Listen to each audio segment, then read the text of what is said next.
Welcome back to another Dynodaze video. It's a very fresh morning here. It's the last Friday of the year for us. And we have got this black FN2 Intermap on the Ecutek software. Now, before we start, I'm going to say hello to Richard and tell Richard that this customer has requested ASBO flames.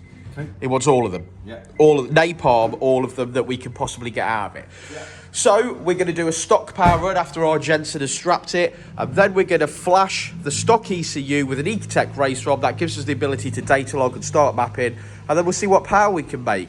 Customer has put down predicted brake horsepower, 210 brake horsepower. I think we can do better than that, but let's find out. Here we go.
Discussing whether there was ever a Pope Richard.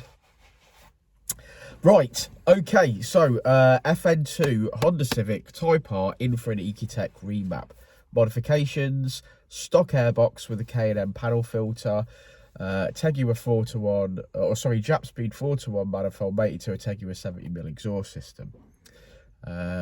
Yeah, so manifold and exhaust, good. We know that. We've tested them 1,000 times. I think where this car's cool today is we've got no getting air in mods. Yeah. Basically, we've got a decent exhaust, a decent manifold, obviously, for getting the exhaust gases out. We've got nothing for getting air in. What did we finish on? Don't know. You didn't tell me, but I don't think it was a lot over. Stay there. No, it's cold and my brain's not working properly. Right, it was 210. 210 finished on. 210. It looks like we started at 208 and we finished at 210. But obviously, we made a load in the mid-range. Yeah, we made a load of power in the mid-range and we extended the rev range. Obviously, we've gone with the Ecutek features, so launch control or adjustable launch control on steering wheel, no lift shift, and then auto blip downshift. Obviously, 4 switchable maps, so immobiliser mode, valet mode, map 2, maps with all features, map 1 no features. He wanted pops and bangs, so we've obviously added that to it as well. So there's lots of things that is added to it. It's just like the age-old thing of, obviously, we can only map with what we've got. I mean, we're talking about peak numbers there again, are we? And this is going to have a punch in the mid-range. And when I had my car mapped initially, that was the biggest noticeable difference. It was like, I'm going to overtake, and it's got more of a punch. We also know that the FN2s are really... the mods have to be right for them to make power. Like the EP3, you can pretty much put bolt-on mods. It doesn't really matter what sort of bolt-on mods you put on. They sort of respond relatively well. These don't respond necessarily well. So like when we found with yours, if you leave the standard manifold and cat in and put an exhaust on, it made no difference to power whatsoever. Not one brake horsepower. And then obviously you put the manifold on, then you do make power. Then obviously you move on, and obviously intakes make differences and so on and so forth. So obviously, you know, that's where this car's been held back today, is on the intake side. Should we have a look at the graph? Can I have a sleep? I don't think there's a lot else to say. Can I have a sleep? Can I just like... You can have a nap in your office in a minute when we've done the paperwork. Yeah. I don't quite want to get out of the car just yet. Yeah. There we go. Right, come on then, let's have a look at the graph. Okay, so as we always say, red line is as she came in, blue line is as she leaves. So whilst we tabletopped at the top, we did make wheel horsepower, as you can see. Mid-range gains, as expected, but finishing on a 210 brake horsepower. Now, 210 might not sound like a lot, but like I said, it's the drivability and it's those mid-range gains. So here we go again. Thanks for sticking around to the end of the video, guys. Like and subscribe and all that jazz. Code word for the video, if you bother to stick around long enough, is Jeno. I tell ya, Jeno is feeling the cold.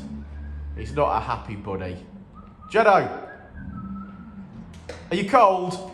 Yeah, freezing. Bless him. Before, and I'll say it again. Life moves pretty fast.